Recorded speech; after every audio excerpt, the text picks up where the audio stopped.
At first glance, having a fully healthy roster should be a dream for any NBA coach, especially in a season as long and physical as the current one. However, in the Celtics' case, this perfection might bring unexpected complications. When players like Derrick White and Al Horford step up during critical absences, the team's dynamics shift. They gain confidence, become more active in decisive moments, and build a specific on-court chemistry. The return of Kristaps Porzingis, though crucial, on paper could disrupt this balance. Porzingis is a star, but his presence demands tactical adjustments. He is a player who requires the ball in his hands during critical moments, which could reduce opportunities for Jayson, Tatum, and Jaylen Brown, the primary offensive leaders. Additionally, players like Horford, known for their intelligence in team play, might be shifted into more limited roles, diminishing their overall contributions.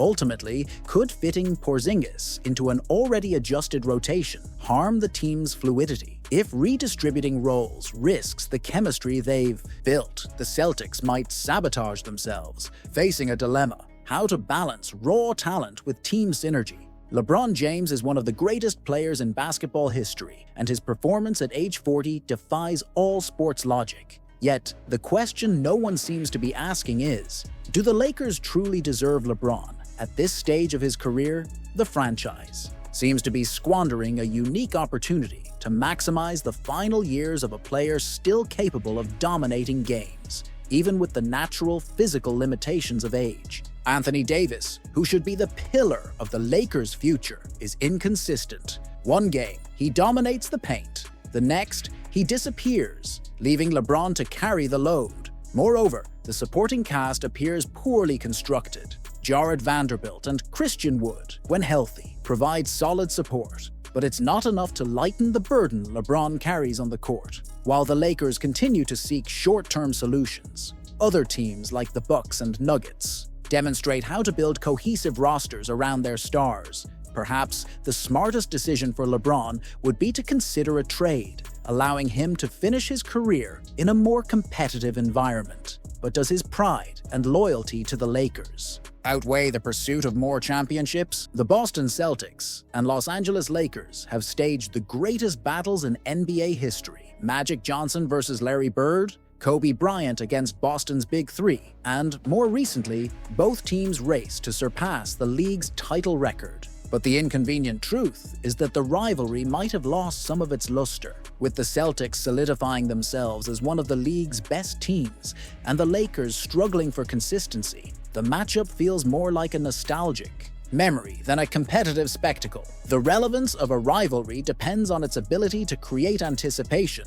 and offer balanced competition. When one side is clearly superior to the other, such as the Celtics over the Lakers at the moment, the duel loses part of its magic. Do fans still see this matchup as something special or just a reminder of past glory? Worse, could it be that the NBA is forcing the narrative to keep attention on regular season games that, in practice, already have clear favorites? Stepping onto the court as the absolute favorite isn't always an advantage. For the Celtics, the pressure of facing a Lakers team missing key players like Vanderbilt and Wood could have the opposite effect. The expectation of victory, combined with the emotional weight of such a historic rivalry, adds even more pressure on Boston's shoulders. A slip-up here, a mistake there, and the team's confidence could evaporate. Moreover, the Lakers' mindset for this game will be completely different. Without the burden of being favorites, they can play more freely, without fear of making mistakes,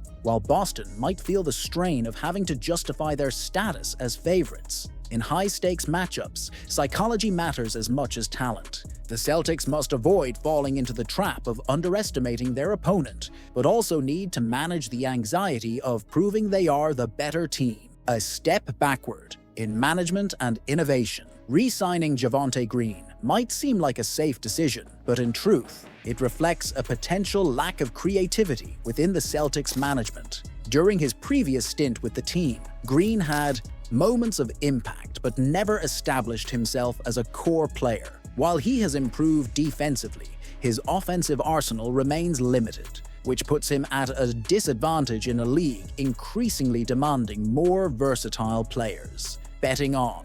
His return could be seen as a conservative move, one that doesn't align with a franchise striving for innovation to stay competitive. Letting go of Baylor Shireman in his rookie season could be a costly mistake in the future, though he hasn't yet found his place in the rotation. Shireman is a competent shooter, a vital asset in today's game, where perimeter play is critical. Many NBA talents take time to develop, and trading him now might be seen as a hasty, short-term decision. In the long run, swapping a young player with potential for a veteran with limited impact could be remembered as short-sighted. The Celtics' rotation already includes reliable bench players like Sam Hauser. Adding Green could create unnecessary competition for minutes without significantly improving the team's performance. Considering the consistency issues faced in 2025, is this really the time to invest in additions that don't offer immediate, game-changing impact? Bringing Green back might be interpreted as an effort to please fans,